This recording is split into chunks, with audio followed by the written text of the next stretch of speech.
right. Hello to everybody out there. Welcome to Amateur Radio Roundtable. I'm Tom, W5KUB, and this show is about ham radio, amateur radio, shortwave. And if you're out there listening on shortwave tonight on WBCQ, we really would love to hear from you. Please send us an email, tom@w5kub.com, tom@w5kub.com, and let us know where in the world you are. We'd love to hear from you. And just let you know that if you'd ever like to watch the show live, you can watch it live on our YouTube channel. Just you can go to YouTube and look for W5KUB, or you can also go to w5kub.com, and that's our website. You can watch the show and enter into the chat room there. And a little secret, you can also go to ham-tv.com and join us there. So I want to, again, welcome everybody and ask everybody to do something for me. Hey, I put this little arrow on there to help you, guide you. Please hit the subscribe button. If you have not subscribed with us, please do that. That will help us out to help YouTube to help advertise our show and help us to, bring more people in. A lot of people come into the show, they find it by accident just because YouTube advertises that little thumbnail out there on, similar things that they're looking for. So please do that. Join our Facebook group. We got a great Facebook group. We've got over 13,000 hams in it, and it follows the show. You can type in Amateur Radio Roundtable and join it, or that's a lot of typing. Just type in W5KUB, and that will also help you get to our site there. So, man, we've got a action-packed show tonight. Tonight's going to be all about field day. We've got field day from the Northeast and the South and the West and all over the places, and we're going to be talking about that tonight. We've got some videos, a few drone videos, some pictures, and people to talk about them. So we're going to be doing that in a little while. And let's see what else is going on here. Wow, I don't know. It was hot this field day here. Hey, Katie, come on in here. Katie, how you doing, Katie? We're so glad you're back with us tonight. Hi, Tom. Hi, everybody. Good to be back tonight. Even hopefully everybody here is looking bright-eyed and bushy-tailed, even though it's the Tuesday after field day. But it was a fun weekend, and looking forward to hearing everybody's updates. Did you go to field day? I did. We had Devil's Tower Amateur Radio Club had our field day at Sunny Divide, which is our usual location. And we thought we were going to scale back because we weren't sure we were going to have as many people. So we were originally thinking we might end up doing a 1 alpha, but some club members came out of the woods and joined in. So we did go 2 alpha Wyoming and made about 600 contacts. And we also started the weekend with our annual club meeting. Getting everybody to, rejoin and pay their dues, which is always a good thing. And then we had a new club member join up on Saturday, somebody who was local who hadn't been to anything yet. And he spent all day and evening with us on Saturday and joined the club. So that was really kind of exciting just to get someone new and younger than a lot of the other guys to join in. And which was really nice was 6 meters was on our side this year. It seems like the past few years, everybody but us had great luck with 6 meters. And this year it worked better. I only worked some voice on sideband on 20 meters. And I just kind of went around and found all of the ones that were easy to hit and worked a few others. But it was kind of fun. It's been a while since I've been able to do that. So it was a good time. Lots of good food, of course, and camaraderie. And I'm really enjoying our little club. It's getting everybody kind of reactivated and energized and doing some more things. And some of the things we were talking about too is like, what else can we be doing as we grow? So realizing that we've got, other communities around us that don't have some active ham clubs. So we're going to do some outreach and see if there's some of these folks that are hams, 30 miles away might be interested in coming on over to join our club and some of our activities. So we had some really good talks about how we can, get more people involved, and realize a lot of it is that, and even some of the people that were at field day last year who we haven't heard from in a while, like, we just need to pick up the phone and call some of these people because not everybody's on email all the time, or sees our group messages. So we already kind of identified a couple people, went home that night and made a couple phone calls. And so we're just going to try to, something I've been preaching for years is that, we've got to, keep people engaged and keep talking to them and invite them back and give people a reason to come, not just a boring meeting. You got to have food and you got to have some activities. So working on things like, some kit building activities, antenna buildings, learning how to play around with software. So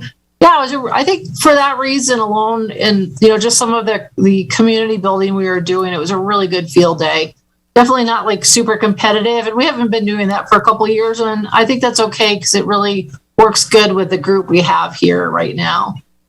So yeah, it was fun. Yeah, well, it sounds like you had plenty of things going on there. Hey, was it cool enough for you out there? I mean, it actually was. We actually had to build a fire in our building on Saturday. There's a big wood furnace, and we were all kind of in our jackets and freezing, and finally started going out to the front of the building, grabbing wood, and we got the fire going in the big furnace because it was just chilly. I know in a couple of field days past on Sunday mornings, it was really cold where, it's bundled up in a sleeping bag and winter hats and things, but it wasn't quite that bad, but definitely not a scorcher like we've had in years past. We had a big fire going here too. It was called the sun. I think it was over 100 degrees here, man. It was tough. And, oh man. I can't say, you will probably hear it from everybody as they present how their weather was, but ours was really, really tough. Well, hey, I'm glad you're having fun there, and I'm glad you're back with us tonight.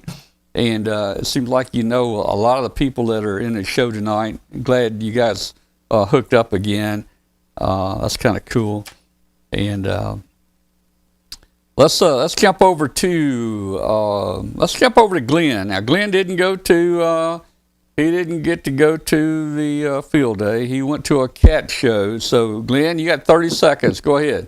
Yeah, I know. See, this is my punishment. I go to a cat show, and I don't get but 30 seconds the whole show. Anyway, yeah, I was nice and indoors and air conditioning all weekend over in Huntsville. Had the kids at their last cat show, so they are now officially retired. But we were indoors in nice, comfortable air conditioning while it was 100 degrees outside. So while y'all sweltered making those contacts, we were indoors collecting up ribbons and prizes for the kids. Well, did you bring back any ribbons? Yeah, they got 2 top 10s, which for this particular weekend and the 3-year layoff was quite good. They showed much better on Sunday once they remembered what they were there for. And they did the all-night bouncing from bed to bed thing in the hotel room. So they had a lot of fun on the trip, and it's their last show. So, it was worth going. But I'm looking forward to getting to field day next year now. Well, good. I'm glad glad they did really good, and you came back with some ribbons and some awards there, and we'll be back down to Huntsville here pretty soon. Yeah, that's my next trip, the Huntsville Ham Fest. So I saw in the chat room someone said they liked Katie's new background. I wasn't even looking at Katie's background. I was looking at Katie. Katie, come back in here, man. I want to see your background. What kind of background, Katie? This is our wall of cast iron that Dwayne built. So there you go. There it goes all the way up to the ceiling. So okay, that's cool. I'm working at the dining room table on this grant application. So I'm like, well, rather than pull everything, go down to the shack and reset up, I would just do the show from here. So you get to see my cast iron wall. All right. Well, cool. I saw it. All right. Let's see. Let's jump over. Hey, Chris. Not Chris. Rich. Chris gets 15 seconds. Yeah, Rich, come on in here and tell us, man, what you did this week? Did you get it to any field day locations or anything, Rich? I'm afraid I didn't. I had to. We were out of town at a family event the previous weekend, so I didn't get to do Father's Day with my daughter and son-in-law. So we did that this weekend instead, and of course had to jam everything else into the other day. So field day kind of dropped off of the agenda there, but we had a great time with them. So that's counted. Weather here in New Jersey was fantastic the whole weekend. We were sitting out on my daughter and son-in-law's deck most of the time that we were there. It was really very pleasant. So maybe next year I will get back to field day again, one of our local clubs, and well, that's more fun. That's great. I'm glad your weather. Hey, even today, our weather here has been kind of cool, but boy, it was hot this weekend. Oh man, field day. Hey, this has been about my 58th or 59th field day. I haven't made them all, but when I first got my license, I did go to some back then, and I can remember back then the fun that we had back then as a teenager, going to field day and seeing what it was all about. And I'm glad I'm just glad it's still going there. Let's see. Hey, Rich, let's jump quickly into CQ Magazine. We got a lot to cover tonight, but we do want to hear what CQ has for us coming up. So why don't you go right ahead and take it? All righty. Well, we've got our July issue just about to hit digitally and in print. And I've got a cover here, if you can see it. Let's see if I can line it up with the camera properly. It's from Dayton. It's our cover story is the return of Dayton in person. Pictures by Joe Eisenberg, K0NEB. And it looks a lot better than it does from the phone. It'll look a lot better in person, I guarantee it. So that's our cover story. We've got Joe did a photo essay called Hamvention 2022, the reunion, and got lots of good pictures of different events and activities there. We also got a Dayton debrief from Eric Nichols, KL7AJ, and a bonus edition of his Analog Adventures column. We have the results of the 2022 CQ WPX Gritty contest, and all sorts of comments about how great the propagation is with Cycle 25 working its way up. I have an interesting story from our newest contributing editor, Martin Butera, PY2ZDX and LU9EFO, on an earthquake in Ecuador, which happened 6 years ago, and it's the Guayaquil Radio Club's response to it. But the fascinating thing with this story in particular is that as we were starting to work on the issue, there was yet another earthquake, magnitude 7.2 in southern Peru, not quite at the equator, but same part of the world. So it made this story, even though it was 6 years old, very, very relevant. We've got our 2022 inductees into the CQ Amateur Radio and Contesting Halls of Fame. We've got 6 inductees to the Amateur Radio Hall of Fame and 2 to contest. Let's see. So since it's a short list, I'll just run down them. Franklin Antonio, N6NKF, was a silent key. He was the founder of Qualcomm.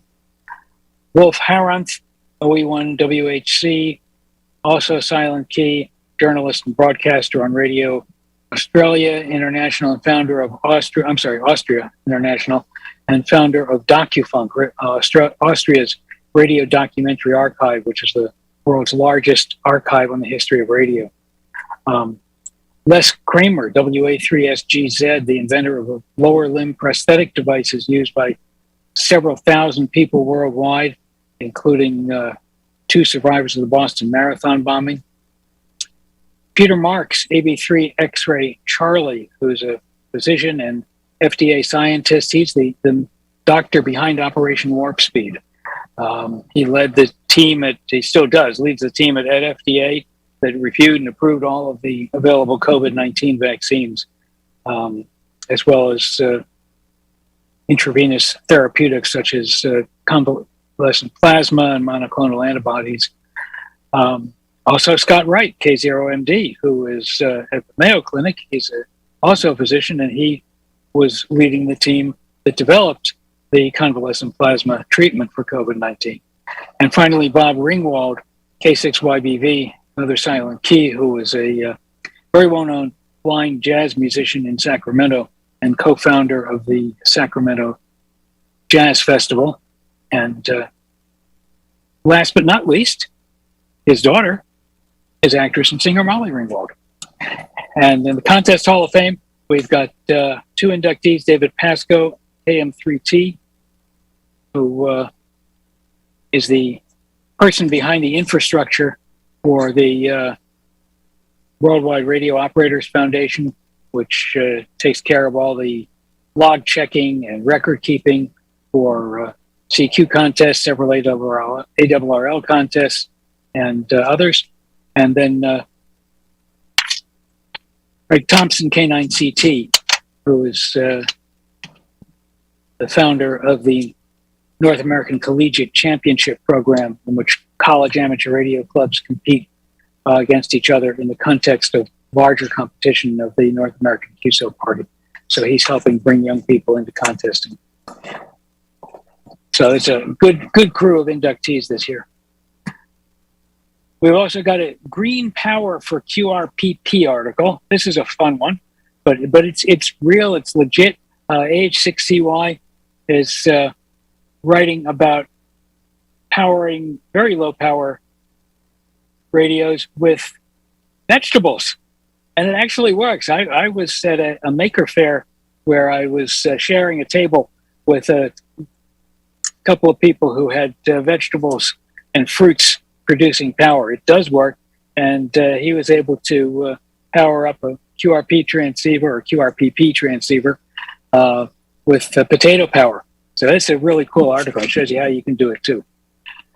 Among our columns in emergency communications, our new MCOM editor, K3PFW, says, "It's a disaster. What am I going to do?" And then, of course, he tells you.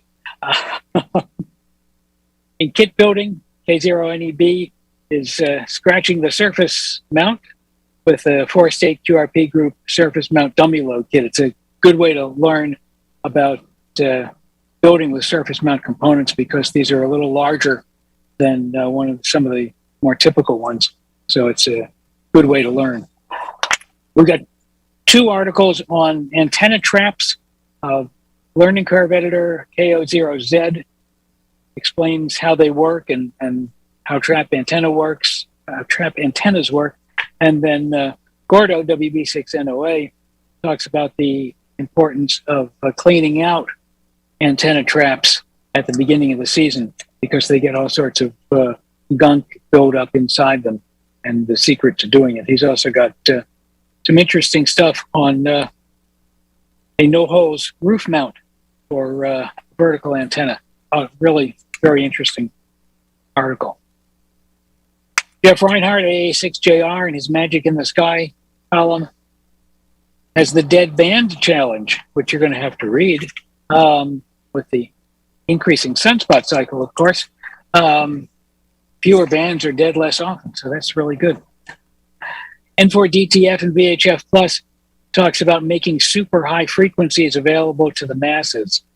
This is about a new proof of concept program by ICOM, their SHF project, or super high frequency, with the goal of bringing 2.4 and 5.7 gigahertz radio, as opposed to Wi-Fi, into the mainstream of ham radio. So we'll see how that goes. Of course, he's got various great openings on the VHF and UHF bands. In our awards column, we talk about some changes that are coming to our own award programs and our certificates in general. This is going to be starting in September. We're going to be transitioning from the traditional paper certificates to high-quality digital certificates. Some of you may know that we had gotten terribly backlogged on the paper certificates due to a combination of time limitations on the person who fills them out, and then paper shortages. We couldn't get the actual certificates, the blanks. We couldn't get the cardboard mailers for them, so it was one thing after another. So we're going to be trying to eliminate that problem by slowly going over to digital certificates, but keeping the paper ones as an option that you could order separate. In our DX column, N200 takes a focus on, again, the increasing HF band conditions and offers a DX chasing guide for novice and technician class licensees, reminding us that everybody has voice privileges on 10 meters, and 10 meters is hot. If you have a ham license, you have voice privileges on 10 meters. And techs and novices also have CW privileges on 80, 40, and 15. And it can be worth your while to learn a little bit of CW and work some DX on those bands. Especially 15 is opening up all over the world very frequently. And 40 and 80 remain really good for DX at night.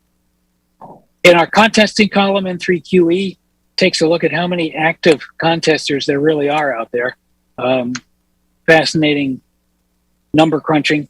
Tim is really good at that and comes up with some really, really amazing information in his crunching.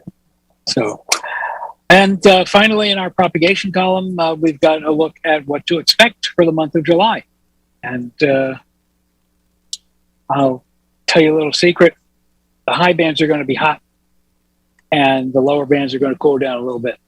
But we already knew that, I hope. So that is the basic highlights of our July issue. We've got even though it is officially summer, we have our spring fever promotion going on. So if you go to our website at www.cq-amateur-radio.com, you can take advantage of that. A 1-year print subscription is only $39 instead of the usual $42.95, and you can add on additional savings with longer-term subscriptions. So you can check that out. Just go to our website and click on the subscribe here button, and it'll give you all that information on the different combinations of print, digital, 1 year, 2 year, 3 year, 5 year, however you want to work it, and show you how much you can save on that. So that's about it. Hey, Rich. Yes, Glenn. I got something in one of my news feeds, which hopefully you'll confirm. And if so, we need to find a way to get you nominated for the CQ Hall of Fame. In this feed, it said that you were one of the hams that gave the novice test to one of my heroes and a lot of our cultural heroes, and that you also produced a television news show for children. And I was one of your audience, not to make you sound old, but that was one of my favorite segments on Saturday mornings in between the cartoons. And just want to say, you deserve some recognition for that. That's wonderful. And I'll let you finish the story. Well, thank you. And yes, it is all accurate. The program was called In the News, and it was basically we took a half-hour newscast and broke it up into 10 3-minute segments, and produced it with an eye toward explaining stories that were in the news that week that a kid, or a lot of adults too, could appreciate and understand. And our executive producer on that show is Joel Heller, WA2FFI. Not a coincidence that I ended up working for him. And one day he called me into his office, and sitting in there were Steve Mendelson, at the time WA2DHF, later N2ML. Some of you may remember Steve as ARRL First Vice President and Hudson Division Director, and also Walter Cronkite. And Joel said to me, Walter wants to take his novice exam, and Steve is going to give him the written exam, but we need somebody to do the code test. Think you can handle it? Here's a code oscillator. So of course I wasn't going you don't say no to Walter Cronkite. So he and I went into my office. I gave him the code test, which thankfully he passed, because I would not want to go down in history as the person who flunked Walter Cronkite on his code test. But he did great, and then went on and passed his written test as well. And this was, before the days that novices had to go to a VE team, so it was individual testers. And so he held his novice license basically until he passed away. He was an avid sailor and wanted to have a ham rig on his boat as a backup communications, and that was the primary reason that he wanted to get his license. But he did get on every once in a while. I'm totally blanking on his call sign right now. It was a KN2 something. But that was very cool. That's just awesome, because when I read that, I'm like, hey, I know this guy. It's funny how lives commingle throughout the years, but that was a cool story when I read that.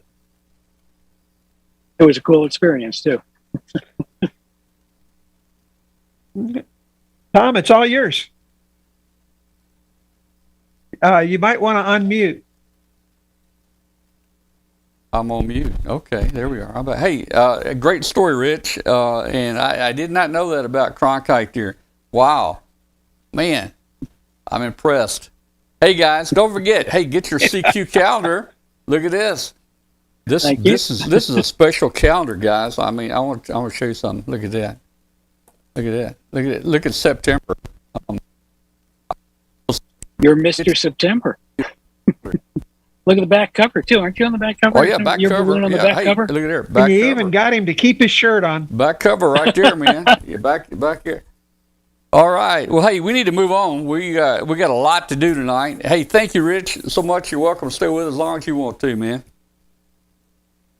Thank you. I'll hang out for a few minutes, but then I'm going to all right. Let's do my usual disappearing act. Let's bring in Joe Lowenthal, WA4 OVO from the Memphis area here, and he's going to get us started and talk about the group here in the Memphis area and Field Day. Hey, Joe, you there? Yes, I am. Thank you for having me. There you are. All right. We are the clubs in the Memphis area. A lot of the people belong to the different clubs. So the Delta Amateur Radio Club, the Mid-South Amateur Radio Club, the Neshoba Amateur Radio Club, and Aries go together to have a single field day to keep people from having to drive from one site to another.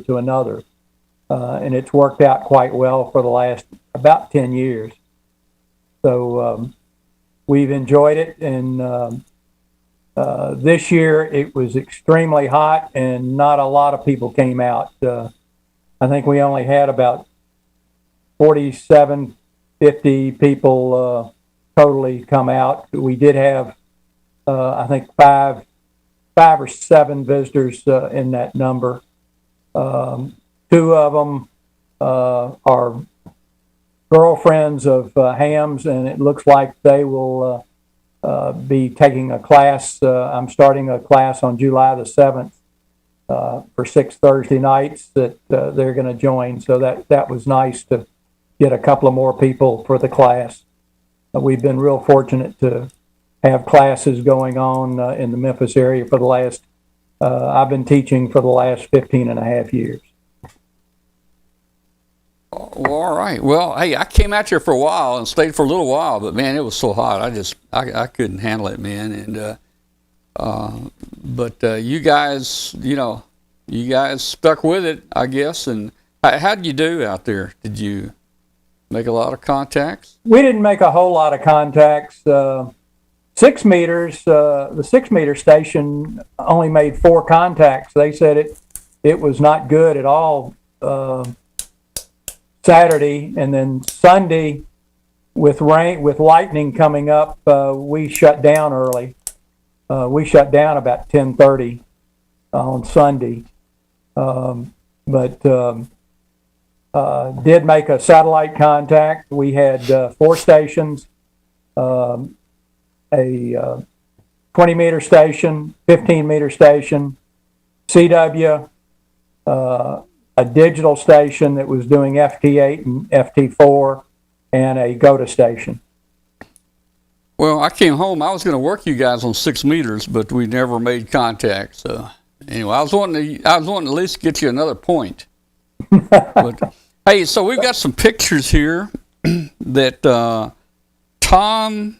How do you say? I have trouble with Tom's last name. Tom DeShira, AC5MR. Tom DeShira, AC5MR. And he has some drone pictures here, and he also has some still pictures. Let me see if I can cue those up, and maybe you can just kind of tell us what we're looking at here. I tell you what, first, let's just look at the drone picture. It's just a neat little quick drone picture that kind of shows us the park that you were in and how spread out you were. So let me see if I can find that. It was at the Germantown Municipal Park in Germantown, Tennessee. We were fortunate to be able to get it in conjunction with the Germantown Fire Department. They've been very cooperative with us on field day.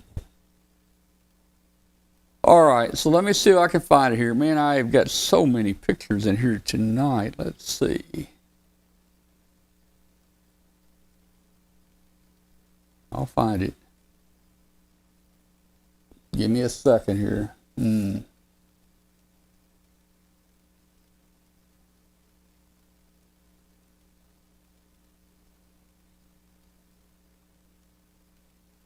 Maybe I won't find it.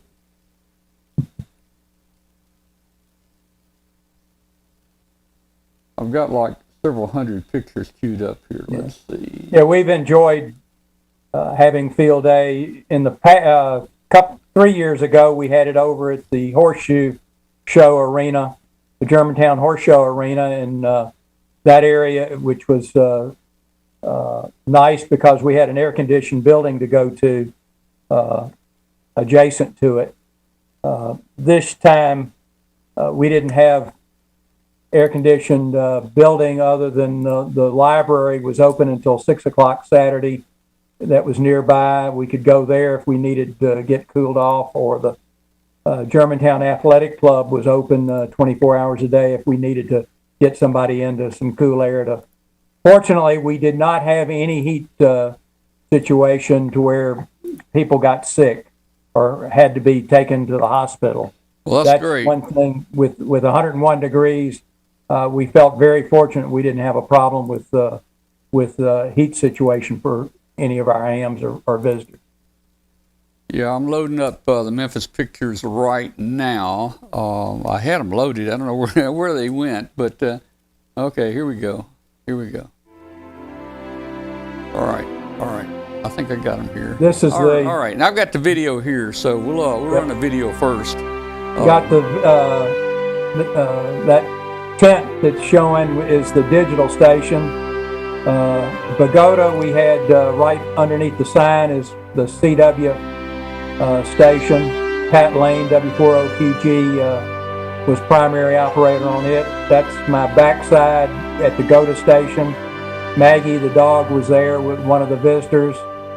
Off to the northeast was the 15-meter station. How did it get? I went out there for a while and it was really noisy. Did it get better? I'm not sure. He worked quite a bit at 15 meters at night, both voice and digital. John was out in the sun and he had to leave about 8:30. He was getting to where it would have been a heat problem if he'd have stayed. Well, you've got some tree cover, so you had some shade. Hopefully that helped a lot. For Steve, it did help, but John was out in the middle of the sun.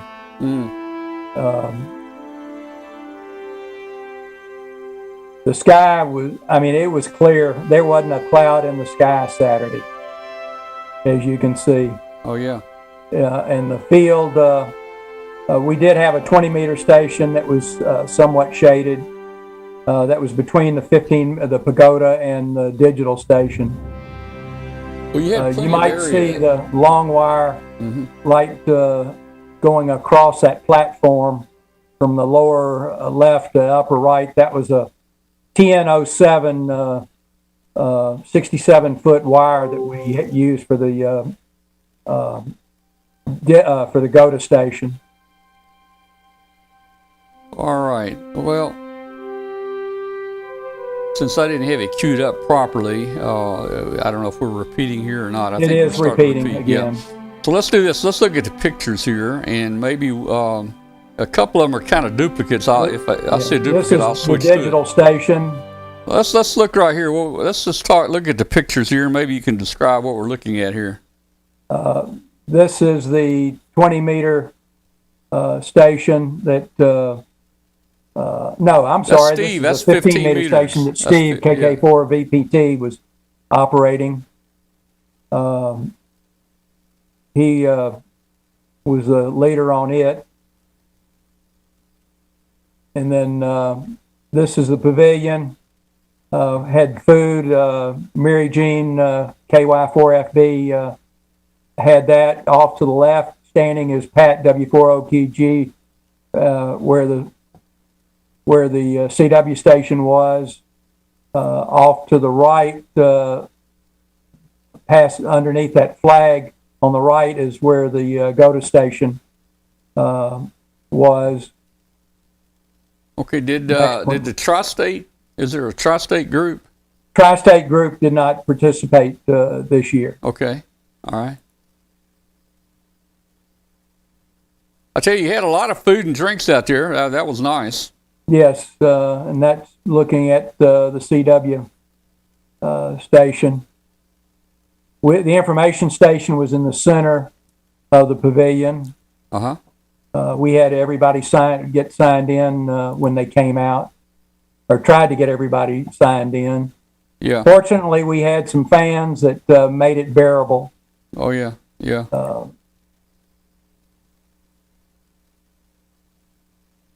Well, so you had all your material out, your ARL material out. Even saw a fire extinguisher. I even saw a fire extinguisher and a first aid kit. So you guys covered all the bases, didn't you? Yes, sir. Yeah.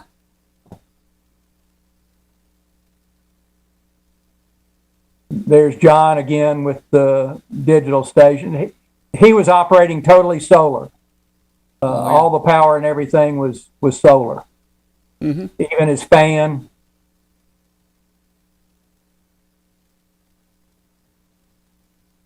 This is the 6-meter and 2-meter setup that MARA was staffing.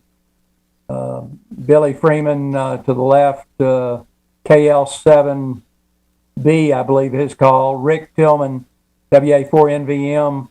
There's Rick with the hands is up. The primary satellite guy. He's got about 16,000 contacts, or 16,000 contacts, over 1,000 grids. This is a 20-meter station. Fred Miller is operating that.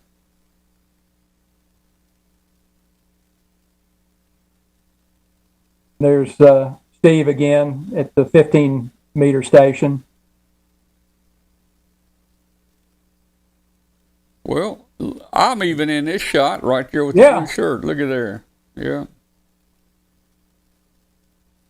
So we're under the shade trying to keep cool, and I was hoping to record some satellite contacts, but I think the only best satellite pass was like 9 o'clock at night, so there wasn't much going on with satellite. Rick got one satellite contact. I'm not sure what bird it was. It was on a sideband bird. I'm sure. All right. Well, there you go. When all else fails. All right. So now you told us a little about what happened in Memphis here. Now, you're also a member of the Port City Amateur Radio Club up in Portsmouth, New Hampshire. Yes. I happened to go up into Maine and New Hampshire, or go to Maine, but New Hampshire is just 20 miles from where the motel where I stay. And I got to meet several people, and I've been active when I'm there. I try to do public service events. They have one that I really enjoy, the Kriegel Brain Center Recovery. I think that's what it is. Chris Klegel can correct me on that, but they have a 5K Memorial Day weekend. Krempel, I The believe, club is the does pronunciation. parking. What is it? Krempel, Kremple, Krempel. Right. They do post brain injury recovery. After the physical therapists are finished, people still need help, and this center has been remarkable on helping people in that area. But one of the local breweries, beer houses, host the 5K run, and the club uses the handheld radios to get all the cars into the parking areas and to the adjacent parking area. And I'll turn it over to Chris, KA1GJU, who is president of the Port City Amateur Radio Club. And then with him is Mark, K1RX, who's the vice president and a past president. So go ahead and take it, All Chris. right, guys, go ahead. All right. Well, I do have a PowerPoint presentation to talk about Field Day. Do you want to see that? Sure, let's do it. Let's do it. Let me do it. All right. So you need to get me to share. I can do that. And we'll zip through There these you go. slides. And let's see. Port City Amateur Club. Let me know when you're ready. It's up. It's up. Okay, good. And okay. And here we go. So, Enlarge it, yeah. Port City Amateur Radio Club. This is Field Day 2022. We were a special call, one-by-one call that Mark, K1RX, always gets just about every year. K1R, Kilo 1 Radio. And this year we were 3 Alpha, New Hampshire. And we have drones too. This is just a quick little overview of our site. And that's a fire lookout tower. We'll get into more of that. And operating position under here in a little pop-up screen tent. And then the other operating positions were in this little utility trailer. But we'll get into that later. Well, just a little bit about the club. Established right there in Portsmouth, New Hampshire, 1963. But they used to be in the bottom of the comfort station in downtown Portsmouth. And eventually they got tossed out of there, and we were living in church basements and convalescent homes. And then about 10 years ago, we were authorized to put in a club station at the Piscataqua Fishing Game Club, where they allowed us to put up a 100 feet of roan tower. We got a club station that's 12 by 17 feet with 3 operating positions capable of DC to daylight, and also a workbench slash lab position. And with our lease, we also get full use of the kitchen and the meeting room upstairs, where we do our VE test sessions and our monthly meetings. Mm-hmm. Give you an idea, there's New Hampshire, the Portsmouth area, and just south of that, it'd be the town of Greenland, New Hampshire. And as you can see, what little coastline we have, about 13 miles of coast, is the Atlantic Ocean. And the neat thing is about where we are located, about 95% of all the field day participants are in one quadrant, basically southwest of us. So it makes for the next issue of antennas and what we do with our special antennas to take care of the direction that we want to work them all. So there'll be very few dipoles at our site. And mostly RF will head out over the Atlantic if a dipole is strung up. So luckily we got Mark and a few other hardcore contesters here, and going through their scrap pile, they managed to put together a whole bunch of aluminum monoband beams for us, which he stores at his house. And then once a year he drags them out and tweaks them up a little bit, get the corrosion off, and we put them to work. And the other good thing about having monoband beams is trying to keep the RF out of the adjacent field day stations, because we're not running just 1 alpha, but we've done 3 alpha and 5 alpha, and we've taken 1st, 2nd, and 3rd places throughout the years. And here's a short list of the antennas. This year, we put up a flat top dipole for 75 CW, the usual inverted V for phone, and then a usual 3-element wire inverted V beam that's supported between some 2 rather large oak trees. That's beaming southwest. 20 meter is a 3-element monobander. 15 meter antenna is 4 elements. 10 meters is 4 elements. 6 meters, 4 elements. And then for the folks that want to get on the GOTA, we had a Cobra ultralight that's made by another club member, K1JEK, and that's anywhere from 160 to 10 meters. I think they were playing on 17 meters just to get away from all the noise. This is the greeting station when you climb up the hill. First thing you see, one of our contesters there, Jerry, is manning a massive large screen video monitor there, and he's actually experimenting with his remote, but also operating directly right there. A little bit about the tower here. Looks rather busy. Mark, in his infinite wisdom, K1RX, came up with this idea of tramming the antennas up the tower and then having them tagged with some line, and they're just hanging there off that off the cable tram, and pointing for the most part southwest. We've got a couple this year that were pointing west southwest this time, but I'll have to hear from him as to how the results were on that antenna. And then cantilevered off to the side was a 10 and 6 meter monobanders.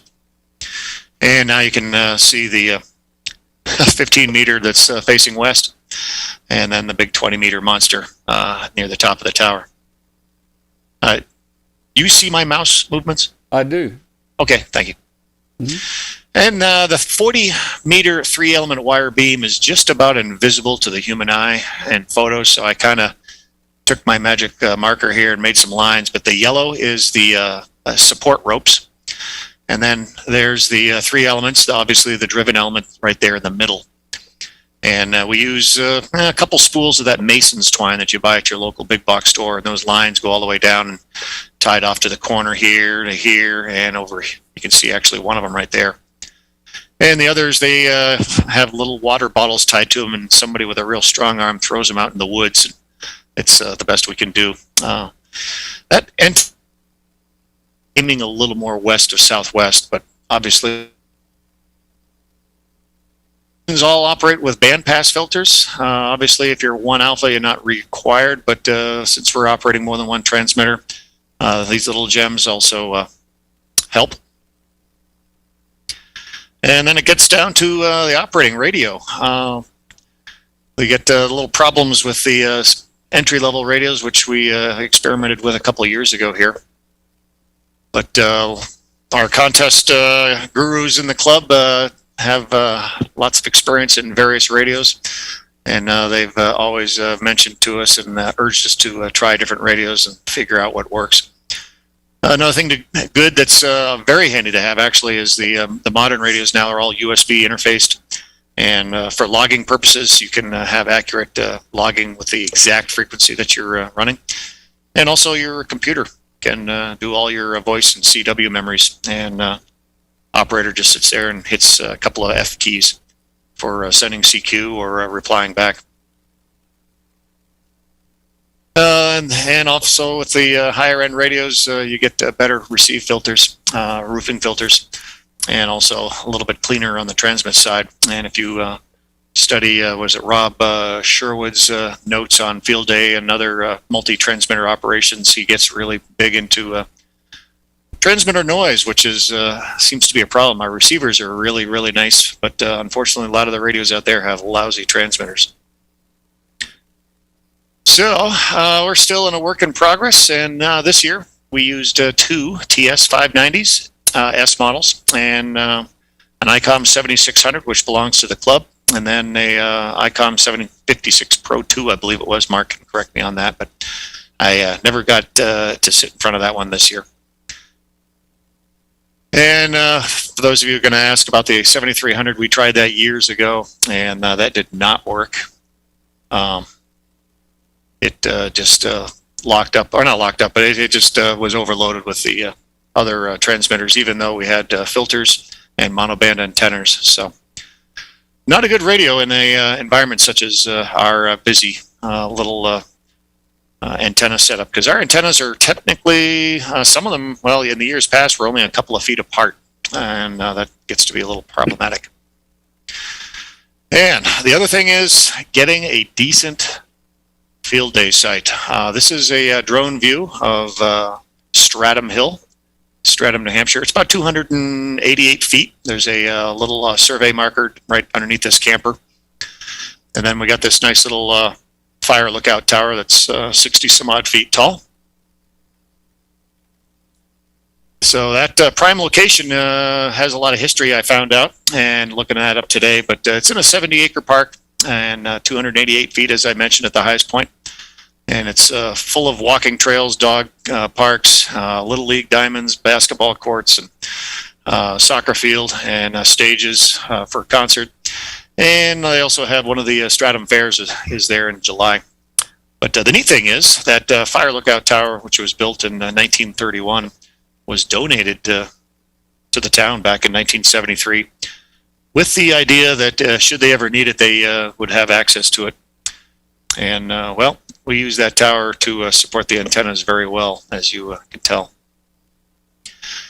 And this is the view from the ground with, well, this is the one with my truck in it, unfortunately. But as you can see, that's a view to the southwest right there, and beautiful takeoff angle. So we've tried operating with the following things. Open air, as Joe was mentioning, it can be pretty nasty in the sun. We've done tents. That's, you get the sun off you, but the sun, it just bakes inside the tent, so it's like working in an oven.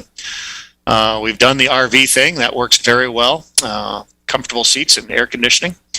But being field day, you're supposed to be demonstrating it to the public, and public has a hard time of getting into the confines of a RV with strangers. So this year we did the two following ones. The cargo trailer has a nice large door in the back that's open so people can see what's going on.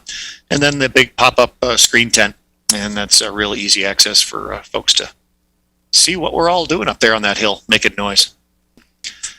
Every club needs one. This is Kerry, KC1IC, our resident IT expert, and he's currently in the little travel trailer there, or the cargo trailer, getting the computers to talk to each other on the network. Effective 3A designs. Well, got to figure out where you're running your coaxes, but also what antennas are going to go to what station. So with the propagation being what it is right now, in middle or late June, 20 meters, that station's going to run 24/7. So that's just got 20 meter only. Then we have a 40 meter and a 15 meter station, number 2. And you go 40 meters at night and 15 meters during the day. So it's one or the other. And then station number 3 is another one of those, one or the others. It's 80 meters at night and 10 meters in the day. And then the 6 meter, well, that's a freebie, an extra transmitter. So even though we are 3 alpha, we do have 4 transmitters, and that's for 6 meters. And some little screenshots. We did some modifications to the tent this year. We threw down some slightly used plywood there. There's Mark, K1RX, sporting his WRTC t-shirt. He is barefoot on 20 meter. Looks like he's got a microphone, so he is on phone. And notice the somewhat clean tables. We went with a all-in-one computer design this year, trying to eliminate wires and whatnot. So that was a learning curve there, getting those things to come out of a hospital environment. They're touch screens, and they weigh a ton, but they're built to hospital specs. But we found out that moths and mosquitoes tended to make the screen go nuts at night. This is our secret weapon, Braden, a young kid that Mark took under his wing 2 years ago to do a little study on propagation, and he went from 0 to 30 plus words a minute CW, and he's one of the boys now. Great kid, and you can learn a lot from him. And he's a awesome operator. I sat with him last year, not this year, but last year, and that was highly entertaining. But man, does he have some really good ears for pulling phone call signs out. And notice the improvised mouse pad, which was a Domino's pizza box there. Got to do what you can do. Mike, K8CN, another big-time CW operator there, working. This was a daytime photo, so hard saying which band he was on. Jerry, W1 Victor Echo, he's playing around at the GOTA station and also doing a little show and tell. And he's showing off his remote station somewhere down the island somewhere that he was playing with. Steve, KC1ILT, running the digital station, sending out the 10 messages that we needed to get our 100 points. And that was also solar powered. All about the software. Yes, it is. The logging computers, we use N1MM. Logger Plus, it's relatively easy to use. Computers are all networked together, so you can see what your neighbor on the other radio is doing and figure out where to send people. If somebody says, hey, where are you on 20 meters, you can send them over that direction. All the messages are stored right there in the computer. Reduces operator fatigue. The big thing about logging software, trying to get rid of the dupes and keep Mark is a big one on keeping track of his QSO rate, gives him bragging rights. But the big thing is see the operator frequency of the other ops. And as I mentioned before, it's kind of handy to tell somebody, hey, where is so-and-so? And then, of course, you can also send little text messages to other people on the network. For power, it is a 3 alpha, so it's emergency power. I brought up my 15 kW diesel generator on a little trailer. Fuel consumption's about 3/4 of a gallon an hour. And we got no QRM from spark plugs or wires from as a gas burner engine would do. Plus it runs at 1800 RPM, so it's a little quieter. Thanks to Craigslist, I got 140 feet of 6 wire gauge 4-conductor cable. So we put the generator 140 feet away, and then big breakout panel underneath the camper that splits up the power to all the various sites. And typically, most of the power goes into the campers just to keep them cool, and then very little power actually goes into running the radios. But having air conditioning on site is very handy, especially in the weekend that we were operating. It was in the mid-90s. Setup on Friday was only in the mid-80s, but extremely dry, so it was comfortable. And I'll give you an overview of the generator. Generator is way over here, and then 140 feet of that cable to a breakout panel, and then the power gets distributed to all the locations from there with meters also, so you can balance the loads as needed. Here's some takeaway points. We usually play to win, so Mark has pushed us and always been pushing us to get those bonus points. Those bonus points are 100 points each, and it's very easy to rack up a lot of points without even keying up a radio. Having good antennas makes you loud, and it's a lot easier just staying on one frequency versus hunting and pouncing. Let them come to us. Planning for our site doesn't start the day before. It's actually months before. We have to secure the site, get the campers secured, radios and operators. Unfortunately, late June, a lot of people are on vacation, so trying to get operators is always an issue. And here comes where I take care of the crew here. The field day crew, they operate on their stomach. So a well-fed crew and a well-hydrated crew performs much better. And our food is so good, actually, we have some people that just show up to eat and then leave. So not sure why. I guess the food must be that bad at home. They come all the way out to see us.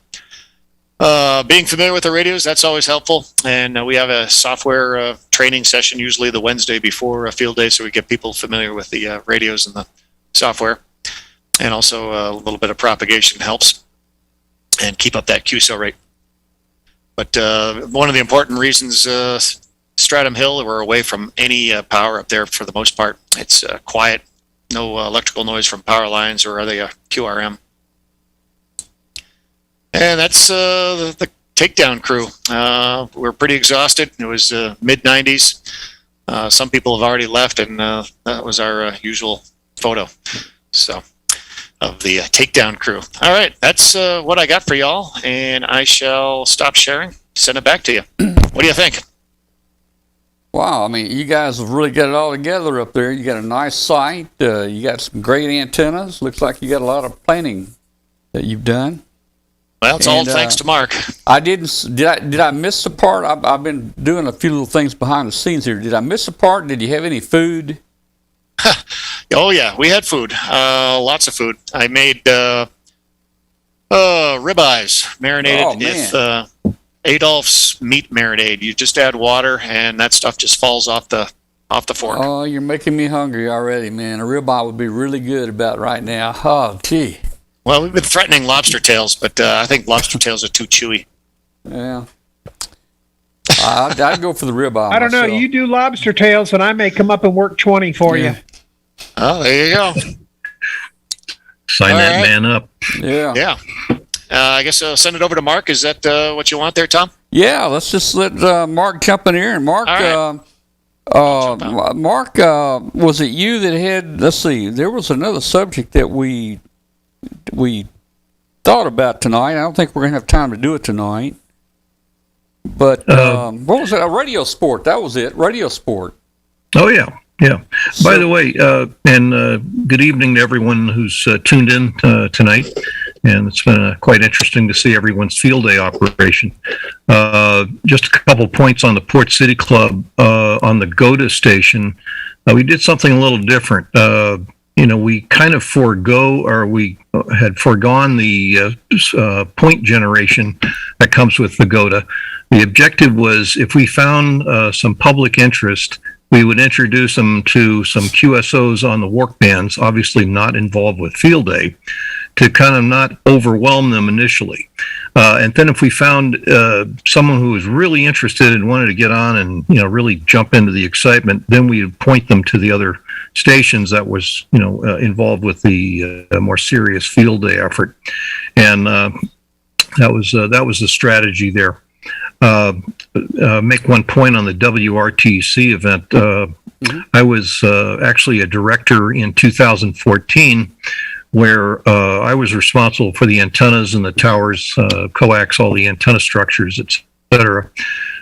My challenge was to stand up 65 sites in 72 hours with using 16 teams of 5-people teams. And their goal was to erect a site every 90 minutes, and we were pretty successful back then. 2018, I was lucky enough to be selected as a referee in the German event, and one coming up 2022, which is now actually scheduled for 2023 due to the pandemic issue. This is located in Italy. The young man that was pictured earlier, Braden, KC1KUG, he was recently selected as one of 2 operators for the youth team and the only youth team representing the United States in this event. So it's pretty amazing. This kid started in 2019, came to my house with about 10 or 12 words per minute under his belt. In that amount of time, or since that time, he is, I guess you could call it a meteorite kind of acceleration. This kid has done amazing. I've learned a few things myself. So it's been really exciting to be a part of that. Love mentoring. It's always great to bring young kids into this hobby. This kid has now got a passion that's almost unstoppable. So that concludes my piece. So back to you, Tom. I wanted to ask you about that. When you were responsible for the antennas, now you actually put towers up, didn't you? Like 40 or 60 towers?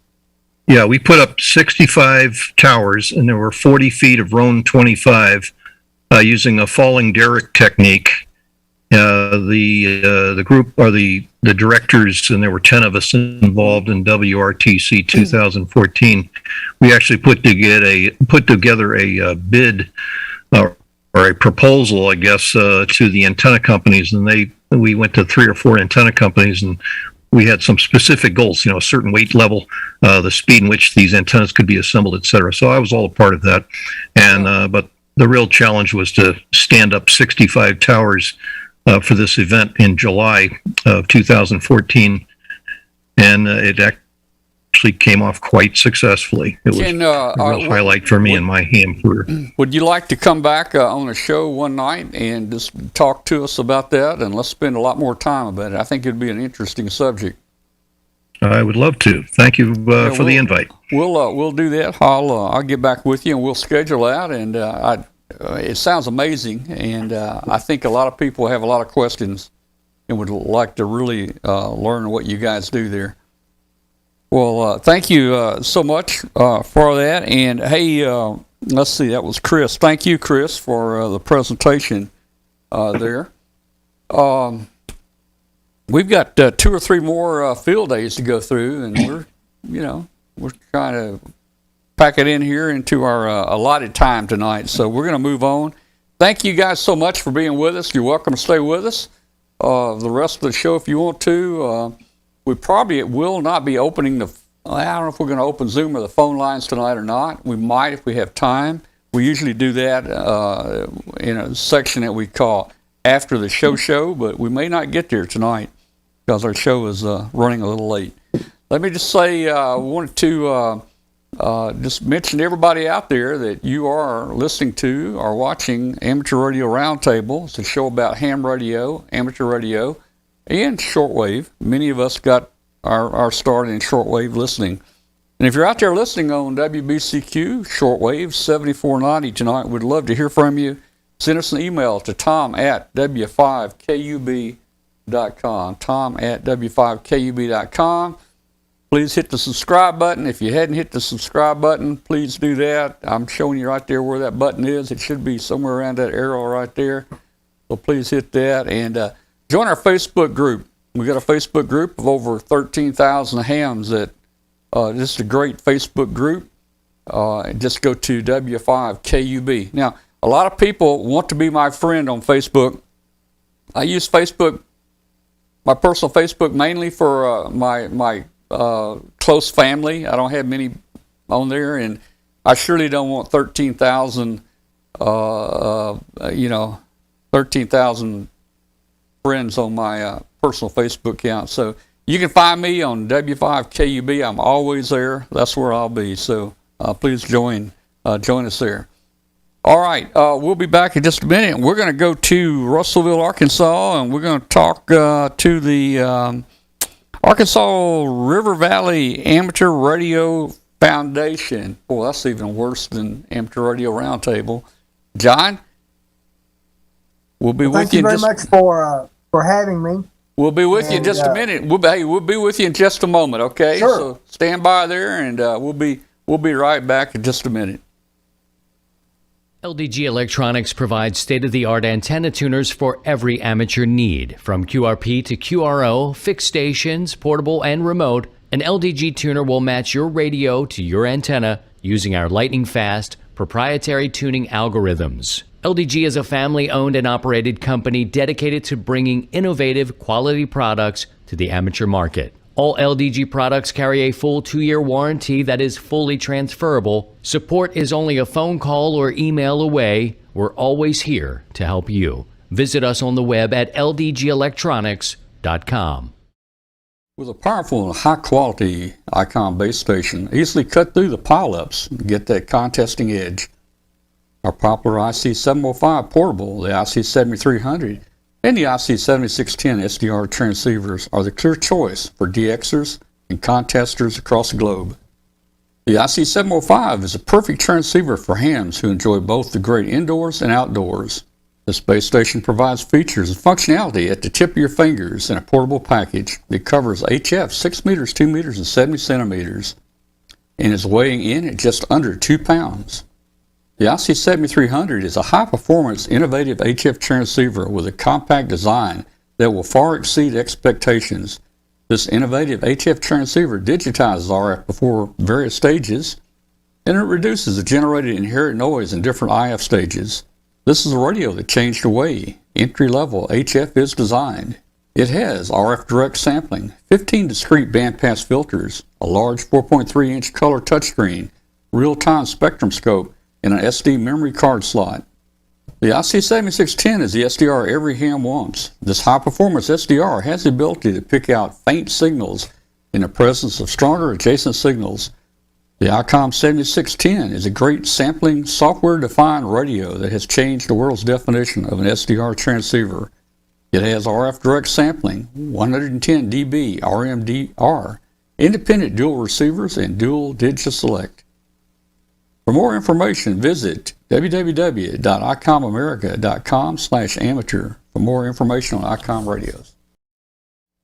All right, and we are back. And let's see. Hey, don't go away over here, West Memphis, Arkansas. We're going to get with you, Jimmy Blackford, in just a minute. We're gonna talk with you in just a minute. But right now, I want to go over to Russellville, Arkansas. That's over on the western side of Arkansas. Got a few little mountains over there. Not a whole lot of big ones or anything. But hey, that's where I went to college, over Russellville, Arkansas. Spent a few years over there. And my friend John Evans, WB5 BHS, is with us tonight, and he's going to kind of walk us through a few pictures from their field day over there. So, John, come on in here. Are you there? I'm here. Thank you very much, Tom, for having me. Is my video showing up? Oh, yes. Well, let's see. Thank you very much. I really appreciate it.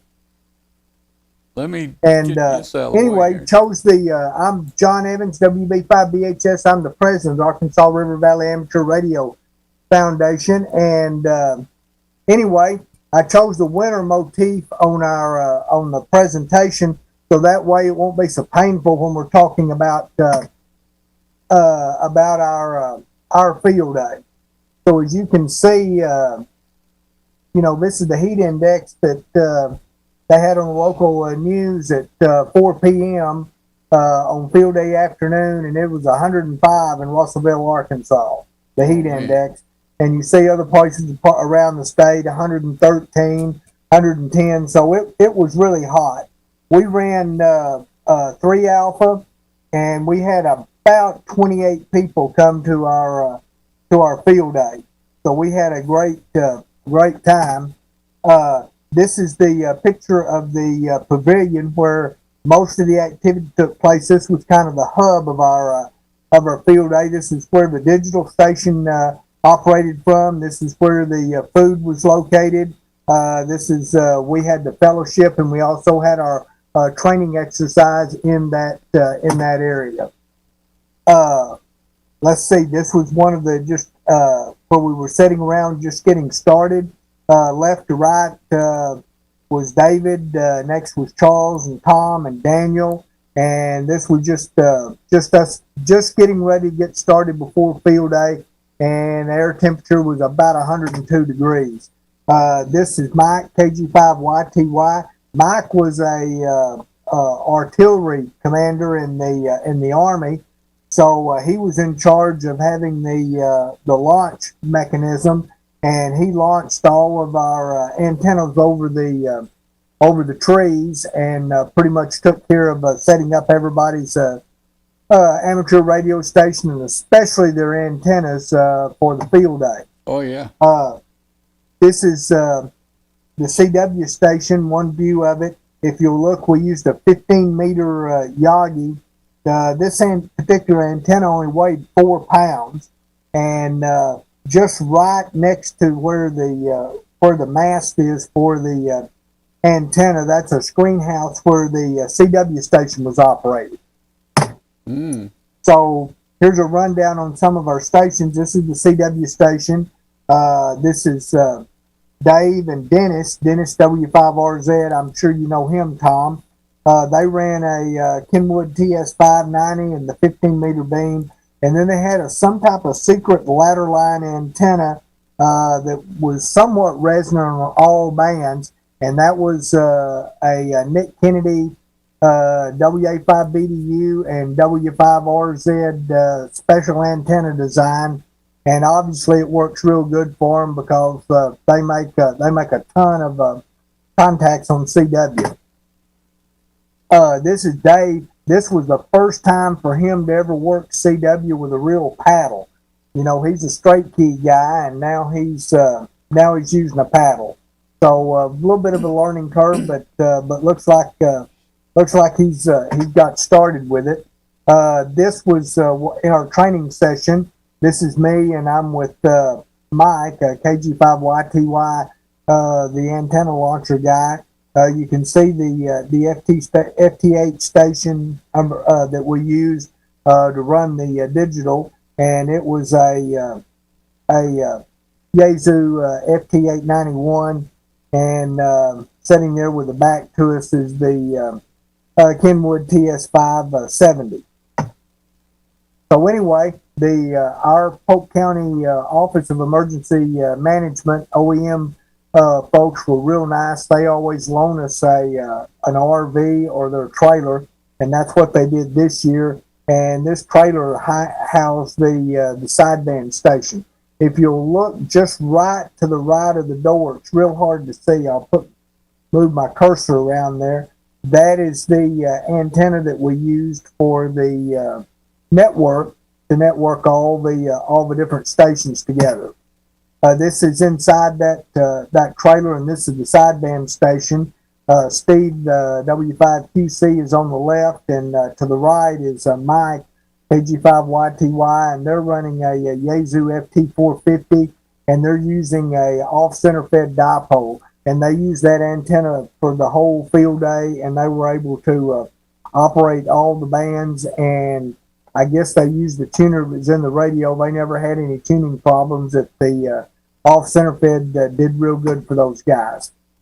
This is the 6-meter station, and that's me, and then the person to my left is David, KI5DHG. He's had his license about 2 years, and he ran the 6-meter station. They used a Kenwood TS2000, and I don't know what kind of antenna it was, but one of the club members, Fred, KA5WWW, designed the secret 6-meter antenna. It was hid up in the trees, so you couldn't see it at night. So I can't even describe what it looks like. This is the digital station where we did mostly FT8 and FT4 contacts, and WinLink used WinLink to send or try to send the section manager field day message. Fred is on the left there, K5WWW. Tom, KG5STP, he donated all the equipment for the digital station. And Daniel, N5DDW, is sitting there operating the digital station. As I mentioned earlier, it was the Yaesu FT891. And our antenna also was a off-center fed antenna with some big honking matching balun, because it was about the same size of a small loaf of bread. It was pretty good size, about 8 inches by 8 inches, so it was a good size balun. This is one of my favorite pictures. This is in the middle of the night, and to the left is Kevin, and Dennis is in it. This is us trying to send the field day message to our section manager using a WinLink, and we were having difficulty connecting to one of the gateway stations. We didn't make near as many points as we have in the past, and we didn't even sniff some of the points that the other stations made. But that's our score. That's what we did. It isn't great, but we make sure gave it a good effort. And anybody have any questions? Well, that is so cool, man. Hey, so now where did you have the field day? Where was the location? I'm sorry, I didn't even mention that. I didn't put up a graphic for the map. Okay. We put the station up at Washburn Park. It's at the intersection of Lakefront Drive and Highway 64, or also D Parkway. They all intersect together, and then that's where we set up the field day station. If you remember, right before you go over the causeway at the lake where that island is, well, you can overlook that island from our field day side, a great shot of the lake, and also that's inside of the Lake Dardanelle WMA, so it also counted for POTA points if anybody is collecting POTA stations.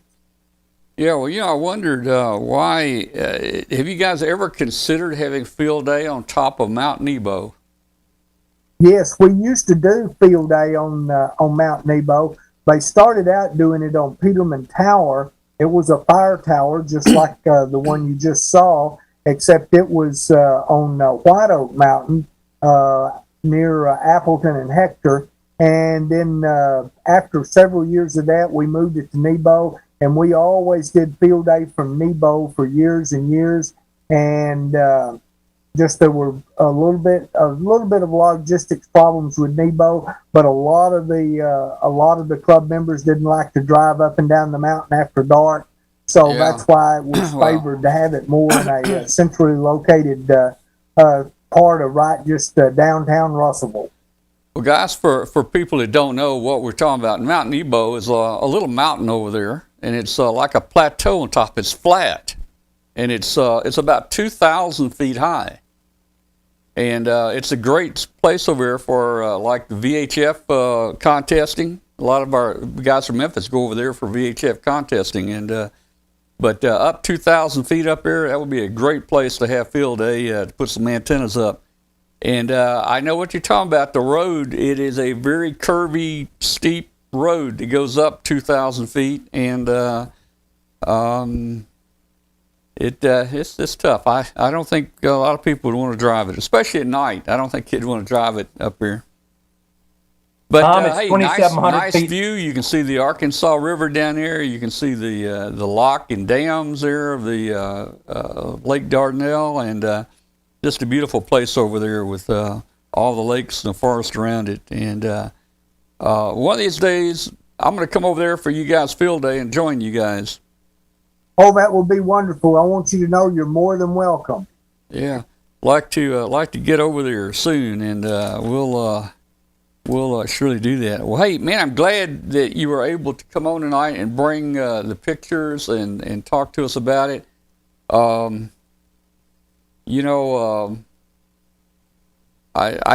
go back about, I don't know, almost 50 years with history with that area there, and the club. Back when the club was in the old courthouse there downtown, and I remember very little about it, but I think they had prisoners in there, and we'd go in there to have our meeting. We'd have to go by all the prisoners. I don't know if they still keep prisoners in there or not, but that was interesting. But things have really changed, man, over the years. All the new modes and all the new radios, and boy, if we had had the radios back then that we have today, wouldn't that have been exciting? Oh, man. It would have been something. Well, John, hey, thank you so much, man. And look, hey, I got to say it again, man. Your beard looks good. I would not shave that off. I know you started growing it for the pandemic. But, there may be another pandemic that comes. I would just keep that beard on, man. I don't know. What's the wife say about it? She's happy with it either way. All right. Well, we might find you a job around December if you still got it. Hey, man, thanks a lot, man. I hope some of your people there tuned in tonight and got to see themselves on the show tonight. Appreciate it, and we'll see you later. We're going to move on. We've got another one or two to go to here. Let's see if the guys over in West Memphis are still there. They may be gone to sleep or have left us by now. But Jimmy Blackford, are you still with us? Yes, sir. I'm still here. There he is. Okay, man. We're still going. All right. Well, hey, I told you to get to you. It might take a little while, but let's see if I can get your pictures up here. I think I know which pictures they are. I think you had a couple of them at the very beginning. Well, that's not one of them. Hang on. Here, that's one of them. All right. So I know where they are now. So let's do this. Okay. So hey, Jimmy, where did you guys have field day over here this year? You said we had it at First Baptist Church in Marion. Okay. So we were in Marion, Arkansas, But we're the Crittenden Amateur Radio Operators. Is our club. We're kind of a new club. We've actually only been active for about a year, and actually we're still kind of working out the kinks in the club. So a couple of the guys started a repeater over here, and it's kind of built into the club since then. We have a repeater that we work with tomorrow on net, and so actually we did that just before the show. KI5GEU, he's the guy who ran the net tonight for it's the Memphis area net. So they had that, but we worked out of our lot. It was kind of right out in the sun, no trees, but we did have our trailer, which you'll see in the pictures at some point, from the Arkansas Baptist Disaster Relief, which gave us a little bit of air conditioning. Definitely some relief from the heat.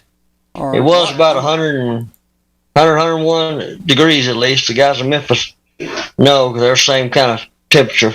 Yeah, well, I'm trying to bring you in just full screen, but John made me mess my thing up here, but yeah, we look split there, don't we? Yeah, let me see if I can figure this thing out. If I go to view, remove all pins, that'll do it. That did it right there. Okay, I think we got you now. Yeah. It looks like a whole picture now. Yeah, we got you in there now. Well, Jimmy, so you're up in Marion. For people that don't know it, Marion is just 5-6 miles north of West Memphis, Arkansas. West Memphis, just right across the river from Memphis. We can look out the door and see Memphis skyline. Right across the river from Memphis, Tennessee. So I lived in West Memphis for a number of years, and then I moved to Marion for a number of years, and then I had been over here in Tennessee for about 18 years now, 19 years. So I need to get over here, and if I thought about it, I would have drove over and visited you guys there. And, hey, it looked like y'all went in first class because you probably were air conditioned, weren't you? Yeah, I was. A couple of the guys were still outside on the tables, but I had set up in the air conditioning, and a couple other stations were inside the air conditioning. Well, let me see. I'm going to bring some pictures up here, and let's see if you can talk about it. Can you tell us what this is? Yeah, this was inside the trailer, and back behind there you'll see there's a HF radio up hanging from the thing there, and also a VHF radio. And Phil Donovan there is in the blue shirt, and he was kind of working that VHF radio, just trying to do a little simplex FM, and just trying to do some of that because he's a tech. And the other girl standing there is also a tech, Sheila, and she was trying to do some stuff. That's just the setup of the trailer beforehand. It's just kind of what it looks like inside there. But we had, back in that back corner, we set up a radio. There you can see the setup of the trailer, and we had some in-fed antennas running off the top of it on those little towers. And one of them running all the way back to the lights in the parking lot, and one of them running to a telephone pole. Now, somebody was operating under the tent top there, I suppose. Yes, sir. That's Frank Barton. He's a KI5 FGB, and he was running a 20 meter most of the day on a buddy pole, and I hadn't ever had one of those buddy poles out, so it's kind of neat. Frank is a fairly new operator as well. He just got his license several months ago. And so he got his tech and general passed all at once. And so for most all of us, this was our first field day event. So I had never done one. I think we only had one person who was there who's ever even been to a field day. So we were just kind of running it. That's me there, and I was running FT8 station there and trying to let some of the people see FT8 in digital mode and how that kind of worked. I was running on ICOM 7100 there. I was on 15 meter. It was running fairly well. Some of the guys on 20 and 40 were interfering with each other every once in a while. So we've got to kind of work out some of those kinks and details with some bandpass filters or something. But it was working out pretty well. That was another little area in the back where we set up a station for Al, and he's N5ALN, and he was running a 40 meter with an in-fed out from right there. Okay. So we got just different areas in the trailer where you can set up and run. Again, that's the very front up there. We had a computer there with a logger, and we could run 80 meter off of that it had a screwdriver antenna on that radio, that HF radio there, so it did pretty well. And it had that was a FT 450D. It had auto tuner on it, so it was pretty easy to tune up. So now We y'all didn't are use all those a y'all lot, kind of but- in tight quarters there. Did you have to wear earphones? Most of them did, but the digital obviously didn't have to have anything, so I just had it turned down. Okay. And then the VHF, he had his headphones, and then Alan was in the back, and he wasn't too much trouble. Yeah. So there's another one who just the girl on the right. She had just gotten her general a few months back, so she was just kind of watching some of this FT8. She's KI5 SOF, but she had just passed her general not long ago. So all of us, or most of the people there, were fairly new to all the stuff we were doing there. So Yeah. they were all trying to watch the digital and see how it works. She's just gotten her a new radio, and in fact, she had just made her first HF contact this weekend. Oh wow. So Yeah. that's kind of neat there. Yeah. So due to that, yeah, that was just some of the wires and stuff getting ready to set up for the thing eventually. Just kind of piling it all together, and that's outside, kind of prior to the time. But I did get to run a contact through the International Space Station as it went over early that morning. Oh, But cool, it was man. so that we were there setting up, and we got to do that, and it's kind of neat that we watched that happen. But it didn't come over anymore during the daytime where more people could see it. But it was there. I want to say it's about 9 or 10 o'clock that morning. Well, the satellite activity was not great Saturday. I think the only decent pass that we got here in Memphis was like at 9 o'clock at night. It was. Yeah, kinda that's late, right. man. And Yeah. by that time, our people were we didn't intend to stay the full 24 hours. We were just kind of using it as a learning experience and kind of have some fun. So Yeah. that's kind of what we did. But it did work, and I did make a contact with somebody out of South Carolina. I didn't get their That's cool. thing all the way done, but I had like a few seconds left in the last part of the pass, and they only had like 5 minutes anyway. Yeah. Total. So you don't have a lot of time, but it did work. And so they saw it work, so that was good. Yeah. So I was trying to show them. And in fact, one of the other guys on our team bought this same Arrow antenna that I have, and he had never even got it out of the box and put it together till that day. Oh, wow. So we got it out, and I showed him how to hook it up and kind of the sites to get on to try to figure out what frequencies and stuff like that. Uh-huh. There's Alan back there doing the 40 meter in the back. So his computer had recorded his voice and stuff, so he was able to just kind of use it to do the CQ. Well, that comes So he in did handy pretty good. because, you lose your voice. Yeah. Yeah. Yeah.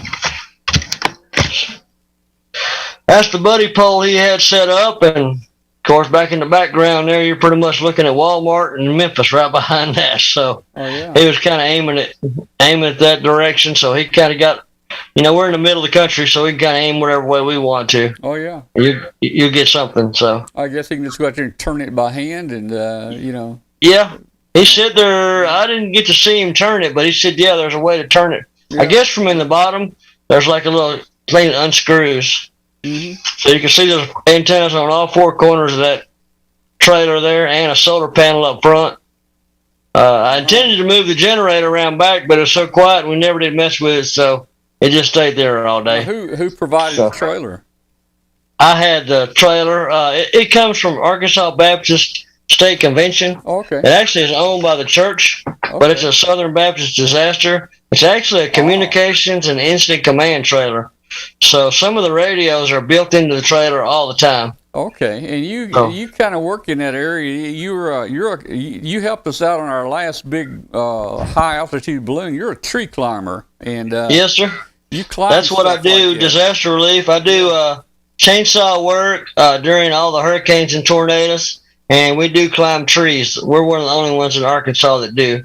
And in fact, we just got a new lift here lately that'll put us at about 75 to 80 feet and save us from having to climb so much. Oh man, that's good. So That's good. that's a new addition to our disaster program. Yeah, yeah. So, yeah, that's Frank's solar. He was running on solar and battery.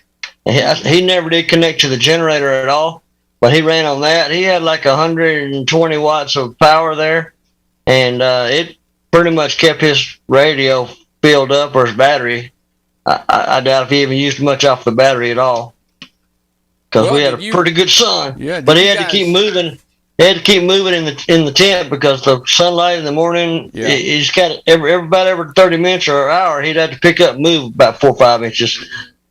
But we had a good time, and everybody learned a lot. April brought out a ladder line antenna that she'd never tried out, and we hooked it up and used it, and so everybody got to see different things. That was kind of the goal. That's good. Now, did you actually have people that actually stayed there all night and try to make some contacts through the night, or did you shut down during the night? We did shut down. We ran as long as everybody wanted to, which was, I would say, just before dark. And then me and Frank were probably the last couple there, and we packed up and we went on home. But I think April made a contact later on from her house, so that was something different. But for the most part, we ran right there. It was just kind of, we got 8 or 9 people in our club that showed up, and so most all of our people are fairly new, definitely new. New hams? New license grades or new license period, and so the club is fairly new, and so it's all going to be learning. So we're hoping, I think January is when the winter field day is. We might actually try to do better and do some points and stuff and work out some more of our kinks. So. All right. Well, it sounds like you knew what you were doing. You had a successful setup, and you were trying different modes and different bands. Right. Yeah. Well, that's good. Did you have any visitors there? Any public come in to see things? We had a few earlier, right before it came up. We had 2 preachers that were there. They both came by, and then we had another one of our guys that's on our other teams. But we also had it in the newspaper. But I was inside a lot of the time, and Frank was outside, so I didn't see any. But that doesn't mean there wasn't any. Yeah, but it's the first time. People got to see what it is, and we'll get more exposure. But we did have it in the newspaper. So. All right. Well, hey, Jimmy, thanks, man, for showing us what you guys did over there. That was just right across the river. Man, I wish I'd come over here and visited you guys.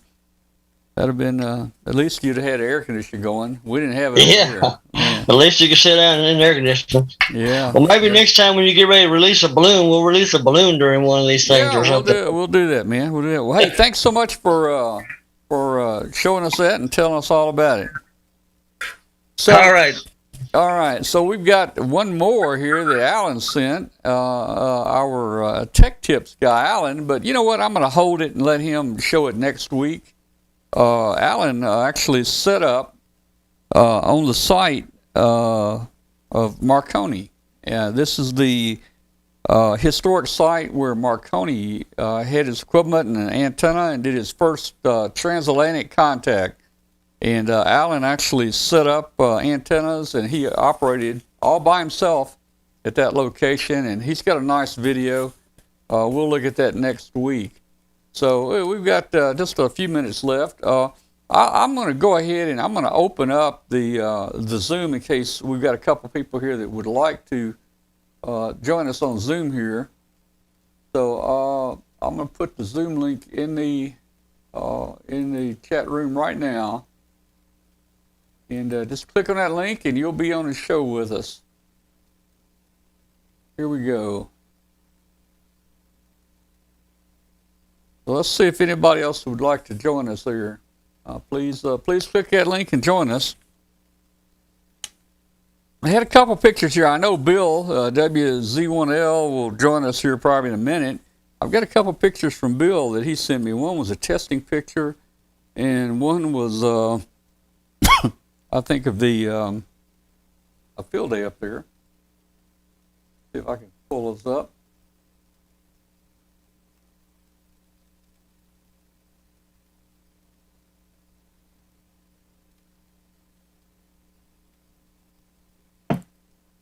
All right. We were Hey, at the Bill. Athens Amateur Radio Club in Athens, Alabama, and we had a great time. We launched a balloon, and it ended up in going across Belize, Cancun, and Guatemala. I saw that. I wish I could have tagged along with that one. I saw And, It's looked like it's doing pretty good, and the altitude looks good. So it's. So we had a good time, had a big crowd there, and they had one of those AMSAT SimSats on display too.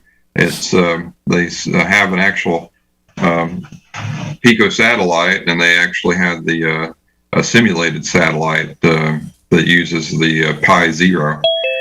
Okay. And those Pi Zeros actually are pretty hard to come by at the moment. Yeah, a lot of that stuff is. Hey, Bill, you there? Bill, WZ1L. Are you there, Bill? Come on, Bill. Talk to me.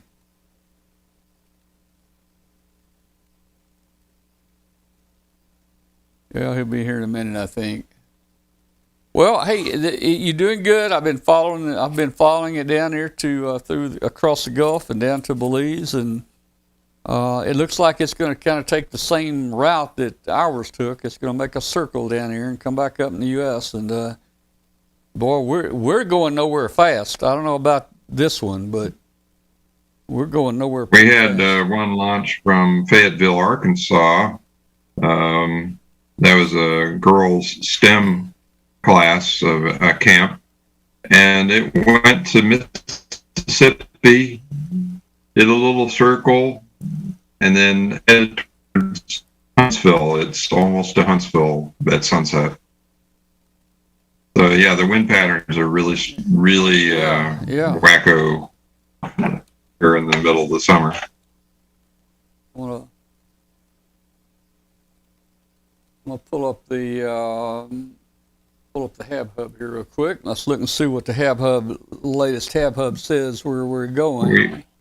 We actually inflated the balloon in the EC shelter, the emergency communications trailer that they had set up at the Athens Field Day site. That was a really neat event. They had quite a few people there. Well, I have a question, Tom. You have a question?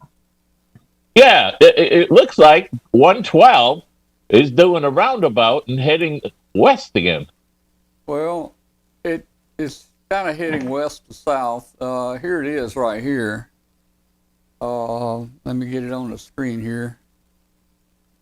There's the prediction for it right there. So I don't know.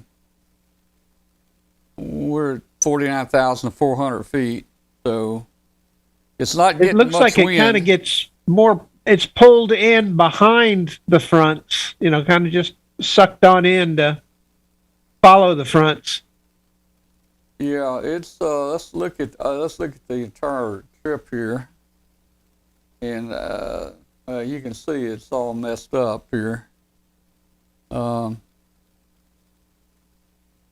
We had this big high pressure over the southeast, and the one we launched from Athens spent the day over Mississippi going in circles. And it spent the day over central Alabama going in circles, because that's where the actual high pressure was before it finally took off towards the Gulf of Mexico.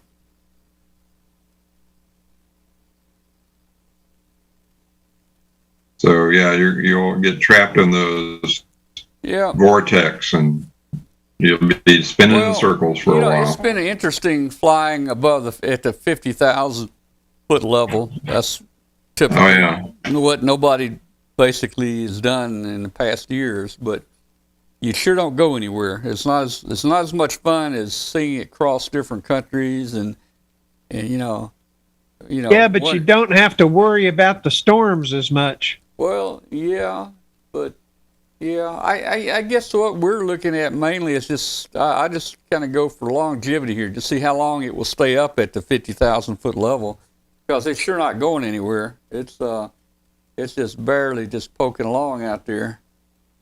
And I think we'll eventually head on over to Europe, maybe. I'll just. That's quite a pattern there. Yeah, and we kind of. It seems like all the ones that I've seen lately are all going down to Central America, Mexico, and making it turn and coming back over to the U.S. Yeah, the one I did for field day is towards Hawaii. Yeah, it'll take a week or more to get out there. We thought we were going to go to Hawaii there for a couple of days, but then it finally turned north. Yeah. Yeah, it's hard to predict. The predictions are not very accurate this time of year, particularly on a slow gradient like that. All right, let's see. I'm wearing a black hat today. Black cap, yeah, I see it. Yep, got your NASA black cap on. You can actually get these at Cracker Barrel. They've got them on discount in their space Cracker section. Barrel sells a lot of things like it. Army, Navy, Air Force, stuff like that, you know. I'm going to have to go to the Cracker Barrel now. Yeah. Yeah. All right, we had someone join us. Let's see who that was. J-Ro. Who was that? J-Ro. Hey, how you doing? I'm sorry. Oh, hey, there you are. Hey, man, welcome back. Glad to have you back from last week, man. How you doing? Yeah, we had field days. It was my first field day. I went to this club in Yonkers. That's the closest one. Mm-hmm. We went to this cute park by the water. They had a bunch of antennas set up. It was very friendly. Yeah. I couldn't sleep, and I said to my wife, it's 3 a.m, can't sleep. I'm out to field day. Yeah. I just grabbed my snacks, and then I just went there. I'm like, there were 2 guys awake. They looked at me like, sure, man, just sit around and whatever. So did you meet some new people that maybe? Yeah, about 5, 7 in, people started showing up again. People started waking up. Yeah. So yeah, a few of the veterans, they took turns teaching me, trying to get some points. I was on the I want to say 20-meter band. As a 14 megahertz. Sorry, everyone, I don't have my call sign yet, but whatever. Yeah. I'm brand new to this. So yeah, I spoke to a bunch of people from Kentucky. I was the guy. I started writing it down, what was it? Yeah, writing down on the computer to get the points. And sometimes and by the end I was on the radio, basically asking the questions, and you have to say the call sign, and then the 3A and Eastern New York, right? So you can get points for it. It was pretty interesting. It was my first interaction. People were very nice, very friendly. So they acted as my, I would say, Elmer. Day Elmer, right? Elmer for a day. An Elmer for a day, or for an hour, actually. Mm-hmm. And yeah, they were very excited. I mean, it was like probably, they said there were like 50 people overall. 50 people showed up. Mm-hmm. Mm-hmm. I left, my wife, I was supposed to bring the car at 11:30. It was 11:45, and my Elmer for a day, he was like going on, and I couldn't get a little gap just to be like, so I have to go. So I ended up arriving super late, bringing the car super late to my wife. She was so pissed off. Well, let me tell you, at a field day, having somebody show up at 4 a.m. giving you some fresh blood, we love you. By then, we're all worn out. So, any fresh meat to throw at the fire, we're happy to have. So, how are you doing on your studying and your what license? I guess which ones are you going to go for in the beginning there? The beginning, I mean, there are only 3. I mean, I want to go all the way to extra. I mean, the sky is the limit. Sure, it's a subject that I'm very interested in.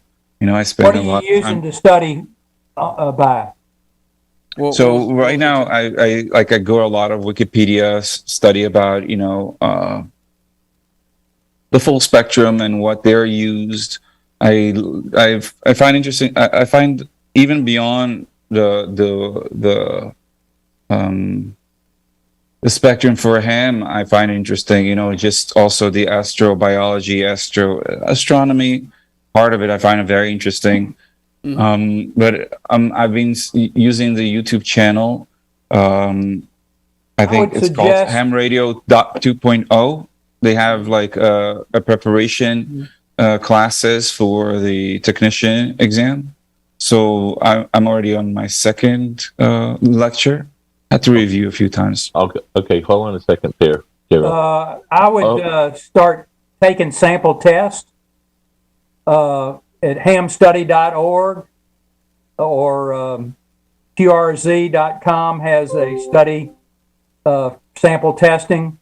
Do that because I teach classes and I start my classes off saying, what class have you ever gone to where you had access to every question and every answer before you even walked in the door? And most of the students, except for one, said never. So you have access to every question and every answer. As of July the 1st, the question pool is changing. It's going from 421 questions down to 399. So be sure to get the new question pool, not the old one, if you're studying, since you probably won't be able to take a test before July the 1st. But I say go through what is your real interest is getting your license. Is that not it? Or just studying any material? What's your priority? My priority, I'll be honest with you, I think they're both interesting. I like studying about it. Mm-hmm. I like... what I would suggest is get your license and then you can continue studying whatever you want to study. So what I would do is study the question pools, and it's not memorization, it's familiarization. And with that, run through the question pool 25, 30 times on sample test, and you'll come up, and if you're getting 85 to 95% on a technician, go to the general question pool and start studying it. Because about 30% of the material, the technician material, is actually the basis for the general material. So you can, if you're doing 85 to 90% of the question, you only have to pass 75% to get your license. Yeah. Now, Bill is also a VE. So, Bill, you've been trying to jump in a half a dozen times. So, Joe, let Bill talk for a second. J.O., I would like to also amplify hamstudy.org. Okay. However, instead of taking the practice exams, you should go into the study mode option. Okay. I'm writing it down. Hamstudy.org. Okay. And when you get the page up, look down to the, middle of the page on the right-hand side. It'll say study mode. Click on that. All right. Now, a question will come up. Okay. And it has 4 possible answers. And if you know the answer, you answer it. If you don't know the answer, you can try.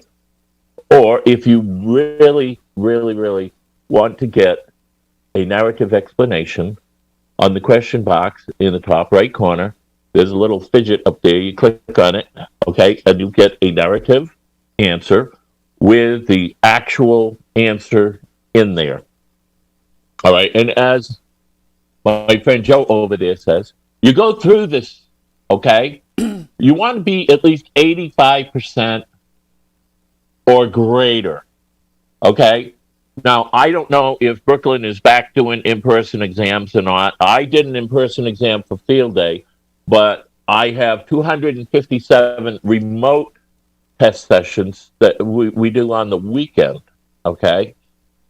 And you can tell the individuals that have been taking just practice tests versus going through the study mode, all right?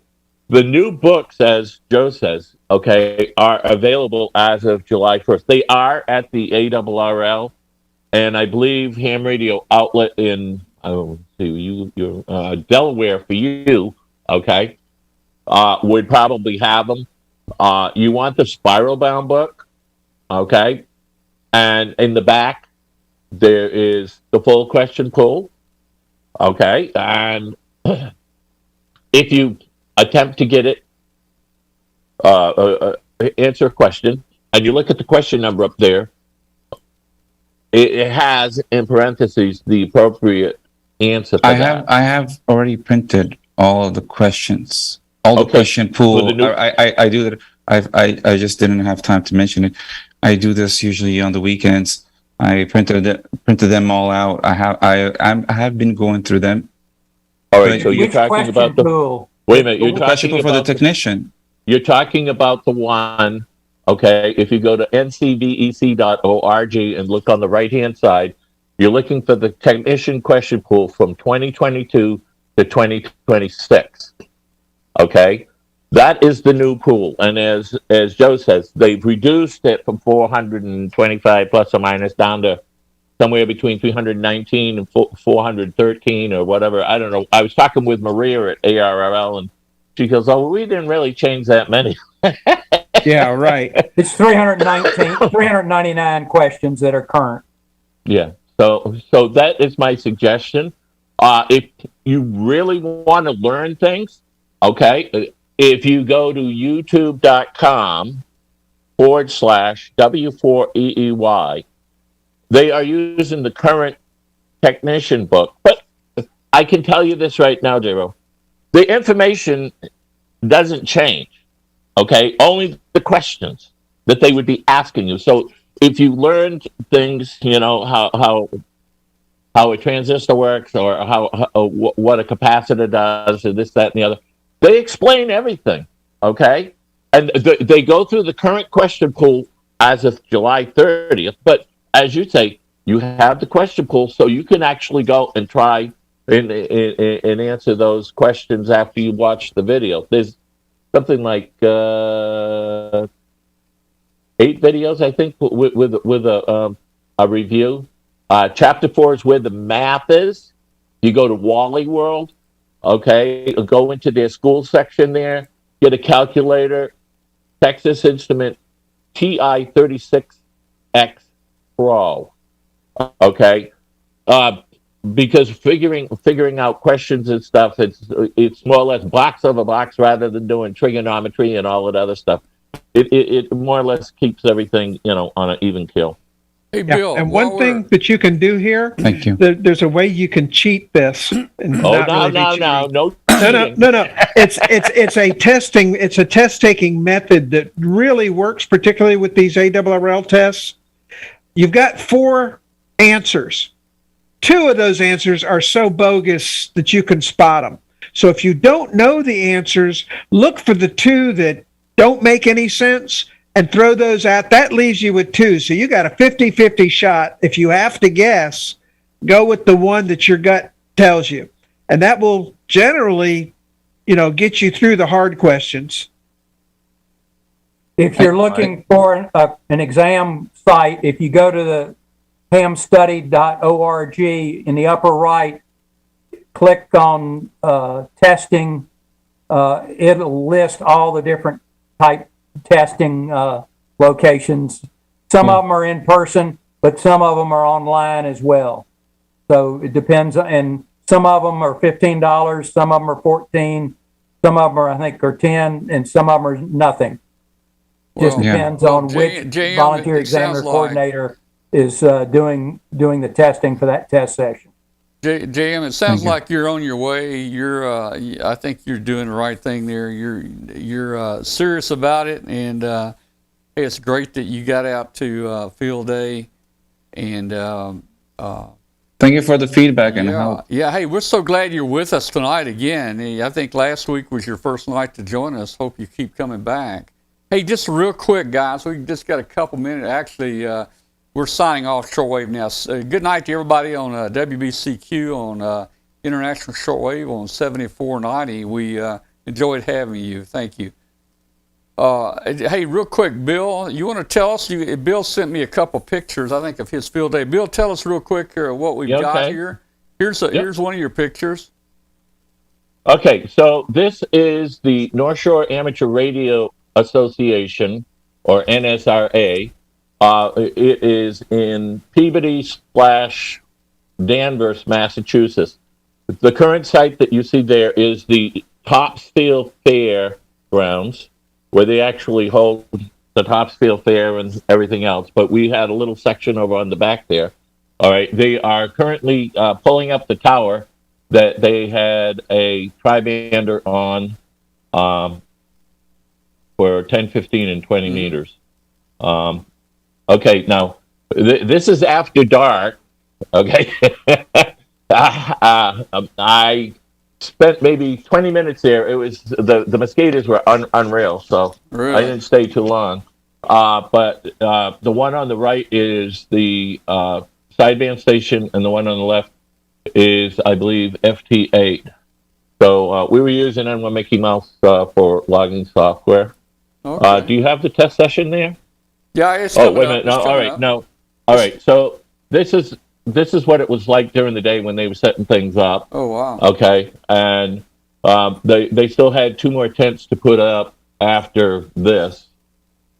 Okay. I believe they were using 10 and 15 there. All right. Now, on Saturday morning, okay, I volunteered to run a test session for the people that normally ran it because they were doing something down on Cape Cod or road race or something.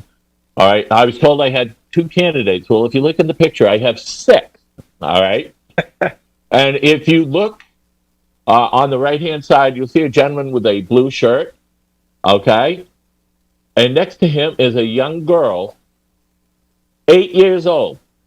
Good heavens. She got 35 out of 35. Wow. Okay. And sitting next to her, a little bit further over behind, just above the chair, you can see the mother. All right. She took hers and she passed. So I had 5 technicians, and the gentleman in blue upgraded to general class. In fact, he only got his technician license from the ARRL on the 22nd of June. Wow. Yeah. So I mean, you know, but we submitted the results electronically, and hopefully they'll be on the air soon. All right, guys, we need to call it quits for tonight. We've had a jam-packed night with all the field day stuff in here, and I want to thank everybody for sticking with us tonight and joining us. And we'll see you next week. Got to get Glenn in here with his cat. Let me put Glenn in here with his cat real quick. Oh, the cat's already gone to sleep, man. So you're saying I can ask this cat? He gave up on you. The cat is connected to the computer. But Gyro, just keep at it, and please come back and let us know how you're doing. And if there's anything that we can do to help, please come back and let us know. But we're all wanting to see you get it and get you on the air. Hey, Glenn, did you bring the cats to the Huntsville Field Day site? No.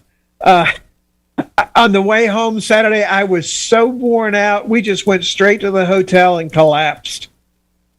And they bounced from bed to bed all night, and I fell asleep like about 8:30.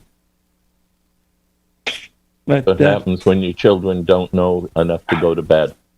It's Disney World. That you get them in this show hotel with 2 double beds, and they are literally jumping from bed to bed all night long.